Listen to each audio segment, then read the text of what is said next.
Pagkatapos palitan ang kanilang coach na si Jana Del Cardel, hindi nag-aksaya ng panahon itong Terra Firma at gagawa na ng trade kasama ang Magnolia Chicken Templados. At ang balita ngayon mukhang itong Terra Firma Jeep ay gusto na palakasin daw yung kanilang lineup at gagawin nila ang lahat para maging playoff contender. Sa ngayon, ang posible rin mangyari itong Terra Firma ay ititrade yung iba nilang players dito sa Magnolia. At ayon dito sa report, posible na itong si Kmart Carino ang kanilang i-trade, yung kanilang center, ibigay ito dito sa Magnolia Chicken Templados. Posible rin na baka pati itong si Wami Tiongson ay maging available na para dito sa Magnolia at yung iba pa nilang mga players, baka pati yung first round draft pick nila ay ibigay na rin dito sa Magnolia Chicken Templados. Hindi na nakapagtataka kung ganyan ang gawin ng Terra Firma dahil kahit sabihin no bagong coach nila na ang plano nila ay mag-champion, na marami ang naniniwala na kahit sinong coach ang ilagay mo dyan, walang pagbabago na mangyayari. Ngayon, kung ikaw naman ang Magnolia at makuha mo itong si Kmart Carino, abay para naka-jackpot sila dahil ito ay 6'8 na center at mas mahusay ito sa shot block kaysa kay James Laput. Kaya sa tingin ko, kung talagang i-offer ng Terra Firma itong si Carino, pwede na nilang ibalik itong si Laput dito sa Terra Firma kapalit nitong si Carino. Ngayon, kung yung ibang players ng Terra Firma magiging available din, pwede rin yung kunin ng Magnolia. Pero sa tingin ko, pag-iinteresan ng Magnolia talaga dyan ay yung first round draft pick nito. At yan ang magiging susi para dito sa pagre-rebuild ng Hotshots.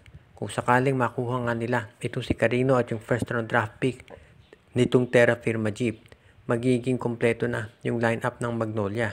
Dahil alam natin meron pa silang ibang trade assets na magagamit, hindi lang para sa Terra Firma, kung hindi paski na para sa ibang teams. Alam natin yung si Calvin Abueva, for example, pwede nilang i-trade sa Converge yan.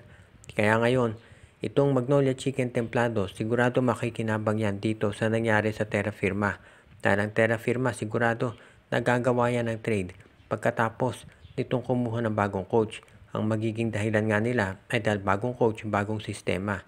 Alam natin na ang Magnolia maraming mga players ngayon na kinakailangan para mabuo yung championship caliber team na hinahanap nitong si Coach Chito Victorero. At pwede silang kumuha ng players mula dito sa Terra Firma at pati na rin of course dito sa Northport Batampier. At sa ngayon, itong Magnolia Chicken Templados kung inyong titignan parang tahimik lang. Dahil syempre nakafocus sila at nag-aabang dito sa pagbalik ng kanilang dating import na si Ricardo Ratcliffe. Pagbalik dito ni Ratcliffe at nasanay na siya ulit dito sa sistema ng Magnolia, iyan gagawa sila ng trade kasama itong Terra Firma Jeep. At sa tingin ko, magiging maganda yan para dito sa Magnolia dahil sa totoo lang, yung kasalukuyang lineup ng Magnolia parang hindi na sapat para sila ay manalo ng kampyonato.